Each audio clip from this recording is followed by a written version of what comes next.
Welcome back everybody to the third episode of Movie Masters, and today we are talking about the Atomos Ninja. Now, I was really excited to get one of these because I just got my hands on the FX30. I wanted to record, 16-bit RAW or 12-bit RAW, because what people should know is, yes, the FX30 can do 16-bit RAW. So can the FX3 and the high above models. And they advertise if you get the Ninja, you can output the RAW to the Ninja. Now, what they do tell you in very small writing, and I wish I knew this before I bought it, was to record more than 30 frames with the Sony FX30 or the Sony A7C. If you want to record 60 frames in 4K, you'll need the Atomos NINJA V+.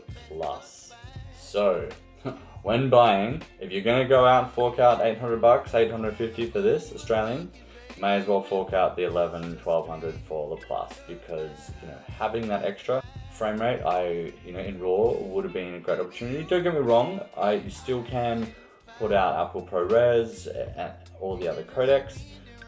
Yeah, I wish I knew that before. Other things to know.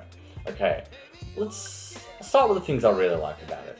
The brightness of the screen is amazing. So that I'm really happy about. The touchscreen, the product itself is a really great product. So look, I'm very happy with the quality of the image and that records. Just a few things I wish I knew before. Now I'm going to go into them so you don't make the same mistakes as I do.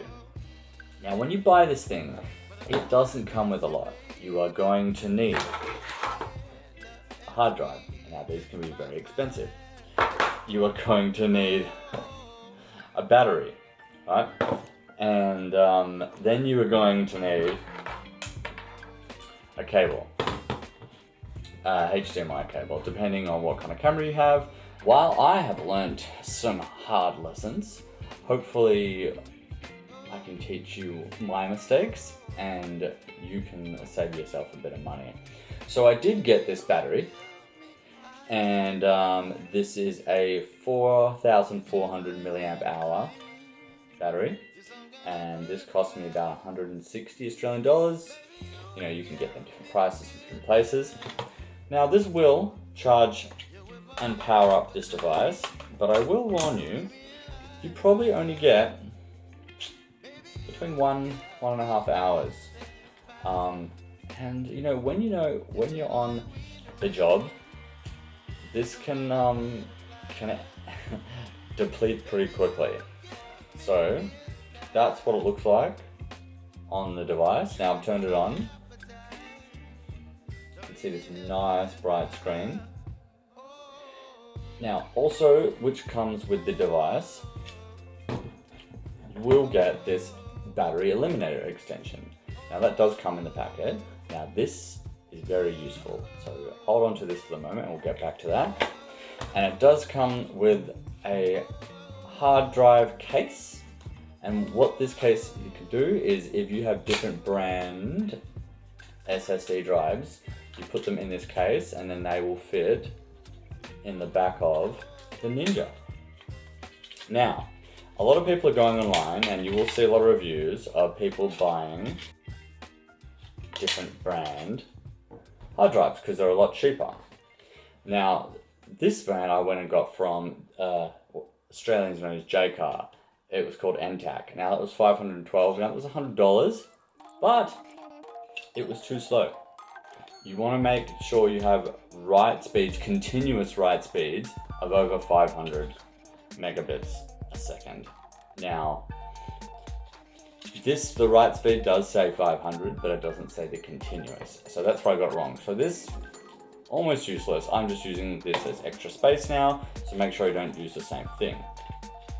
Now, what I'm excited about. So after buying this, and then using it for, an hour, and then running out of battery, I went online and did a bit of research. Now I figured out you can go on Amazon or eBay or find it at a specialty electronics store and get a cable like this. So this is a 12 volt cable to USB-C. Make sure the cable has a higher enough rating. They do have different rated cables because you want to send the right amount of power to this. And then what I could do with that is plug it into a battery bank, and then I can power my device for, well, as long as your battery is. So that just then clips in there like that, right? Now what I have bought, and I think you should all go do the same thing, or get something similar. Look, you can go buy all these different brand batteries specifically for powering cameras and powering lights and powering devices. They come at a very hefty price tag. A lot of the time, you're starting at about $400 for battery sizes that are like 5,000 milliamps. So what I have got myself, here we go. Now this brand is a console. Now this came, it's got a 100 watt and a 30 watt out, and that's USB-C. So that you can actually, this is made for charging laptops, but then yeah, this powers enough, plug that in there, turn that on, it can go in the 30 watt or the 100 watt.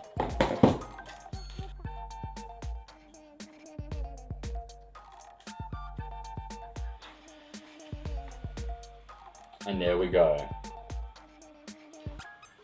Powered from the battery pack. So this cost me $180, and this is 25,000 milliamp hours.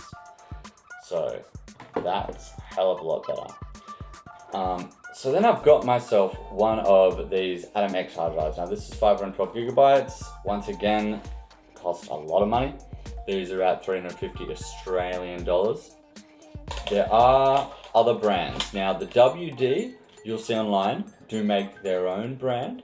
And then there's a Samsung 8 Evo, I think it's 870. That is also a popular brand that I've seen online that does work. I've just gone with the Atom X brand. I just wanted to, for it to work. Yeah, so I've just gone with the Atom X brand, but I just didn't want there to be any problems while out in the field. Now, one more thing to add. If you're going to be mounting, I mean, you might have one of these laying around if you're a camera fanatic, but if you're going to be mounting your Ninja or your HDMI device onto your camera or your rig, you're also then going to need one of these. Once again, the product does not come with any extras other than the battery eliminator and the packaging for the other hard drive. But look, as far as the device goes, I'm very happy with the quality, the usability, the ease of use, being able to put the LUTs on, monitor what you're actually about to record. It will take you some time to get through the settings. I do recommend watching as many tutorials about the Ninja V as possible when doing your settings. Now, if the settings aren't correct on your camera, it won't put them out correctly to the device. They have to match up, so that's also very important. Would I buy this? Should I buy this? Yes, but I would probably go buy the Plus if you want 60 frames a second. Then again, it depends on your camera. I'm using the Sony FX30 and the Sony A7C. Anyway, I hope this video has been helpful on knowing what you get in the product, how I found using it, and what you might do to save some money. Anyway, thanks for watching. Please like and subscribe. I'll see you next time.